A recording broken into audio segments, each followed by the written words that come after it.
Hi, welcome to week 3 of the South Sports Roundup Show. I'm Mr. Z. Then I'm Mr. Molino. We've got a great show for you. We're going to jump right in and start off with a group of people who often go very, very overlooked in our sports community, and that's the cheerleaders.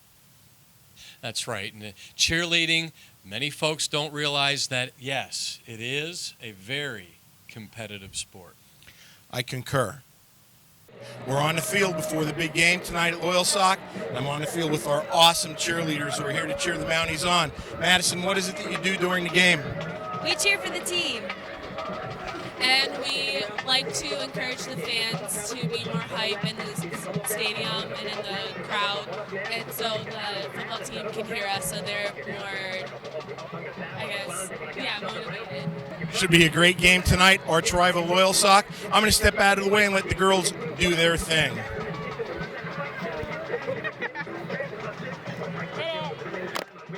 South, let's go, let's go. South, let's go, let's go.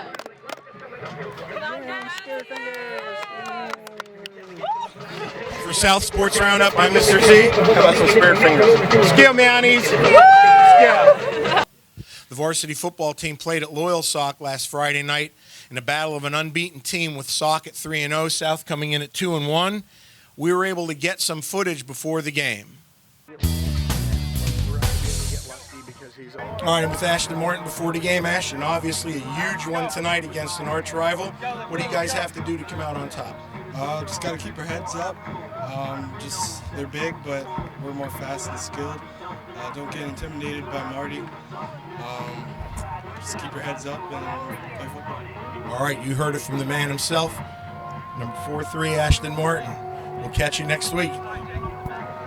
Final score from Kenneth Robbins Stadium was not something good in South's favor. Mr. Malls.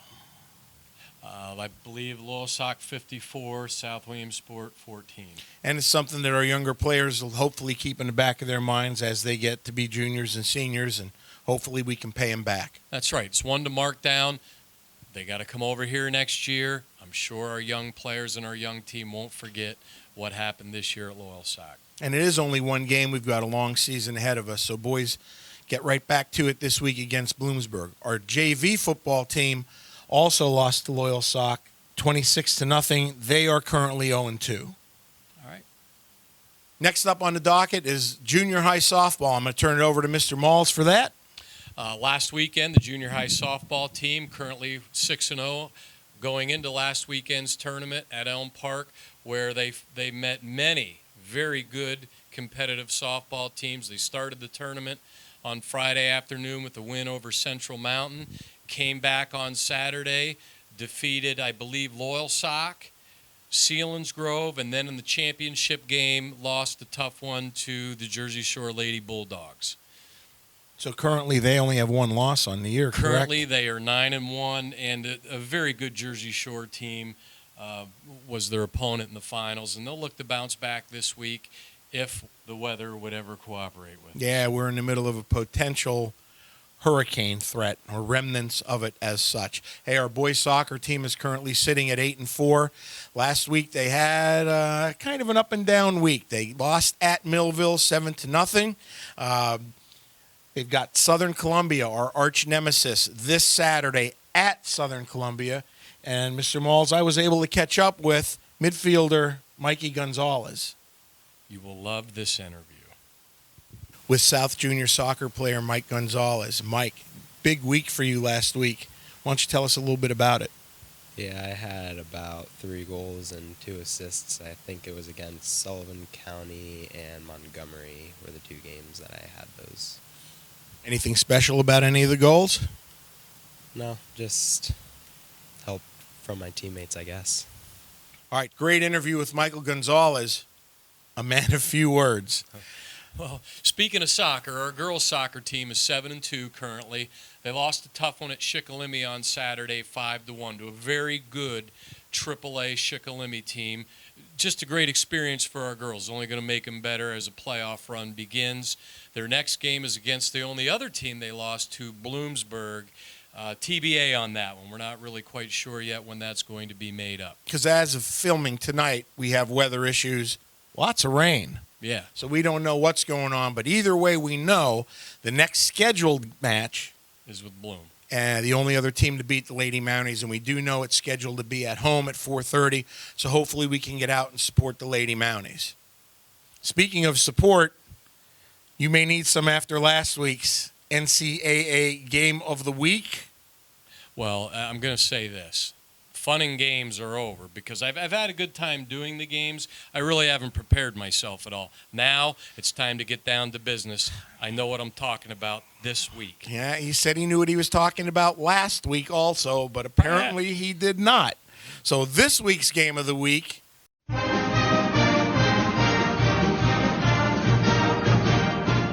Brian Kelly takes his 4-0 undefeated Irish football team, the Leprechaun, probably the band, on the road to Death Valley to play Dabo Sweeney's 3-0 Clemson Tigers. I'm letting you go first on this one. All right, be glad to take this one. Now, last time Notre Dame was into ACC territory, they struggled with Virginia. However, I think that really helped them to get focused. We saw what happened against Georgia Tech. I got to pick the Irish in this one. That defense is awfully tough. I know they're on the road, but I really like what I see out of Notre Dame and their physicality this year. They should be able to physically handle Clemson up front in the trenches. Great pick. I'm not picking anything. I'm just going to let Mr. Moles be wrong again. Just kidding. I Can't thought do so. that. I'll tell you what, anytime you go in to play Clemson at Death Valley, it's a struggle. Notre Dame, loaded with 4- and 5-star recruits. Don't believe what they tell you. They've got lots of talent. It's well-stocked.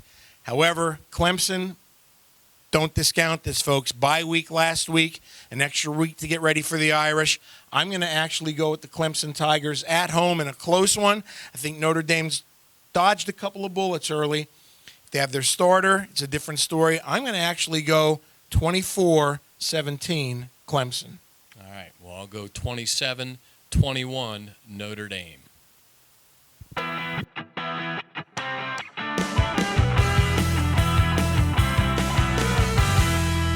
Hey, let's talk some NFL football, folks. This week, we have the No, let's talk last week. Yeah, and in this one, I got to go with the Cowboys at home. I think Atlanta runs out of luck this time around, and I'm going to go with that Cowboys defense, even without Tony Romo. What do you want to talk? I don't want to talk about last week. want to talk about last The week Cowboys' again. offensive line didn't show up in the second half, or I would have won that one. But you did. Guess who did show up, folks? Dan Quinn's undefeated Atlanta Falcons, 3-0 for the first time since the Civil War, I believe. Well, yeah. Probably that long. You're right. Hey, devastating news for all the Steelhead fans out there as Ben Roethlisberger goes down in what I thought, watching it live, was a season-ending injury with an ACL. But Ben's what, maybe 6'4", 290 pounds? Yeah. Very hard to hurt the man. He's going to be out from anywhere from 6 to 8 weeks, maybe sooner, with a bone bruise and a slight pull in the meniscus, I believe it is. That leads us into our game of the week this week, a Thursday night affair between two hate it and despised rivals. The Baltimore Ravens, 0-3, and the 2-1 Pittsburgh Steelers, if you don't mind. Well, what's nice about this week's game of the week is by the time everyone's seeing this episode of South Williamsport Sports TV, Roundup, whatever Not you wanna call it. TV. Roundup, you'll know who won. Baltimore or Pittsburgh. The Ravens are 0-3. Terrell Suggs is out for the year. Heart and soul of that defense. They've really struggled defensively. They're going to Pittsburgh. Pittsburgh, although without Ben Roethlisberger, they still have Michael Vick, which it's hard to prepare for a guy that can run and throw like Michael Vick. And I like the Steelers at home. 2-1. They got Le'Veon Bell back. They have the offense and defensive line. I know it's a rivalry game. Pittsburgh at home. Got to go with the Steelers. I do not. I am taking the Baltimore Ravens to win their first game of the year. I think it's just too much. If you saw any of Michael Vick last week, doesn't have it. And I just think that Baltimore is not going to go to 0-4. While they're not the Ravens of old, Mr. Malls, without Roethlisberger, Pittsburgh's a totally different team. And I don't think Michael Vick, for 4 quarters, can help himself from giving the ball over to the Ravens. I'm going to go Baltimore 28, Pittsburgh 17. All right, and I'm going Steelers 30, Ravens 24. That's all we have for you this week on the South Sports Roundup Show. For Mr. Z, And Mr. Molino, we will see you next week. Have a safe, enjoyable weekend, South.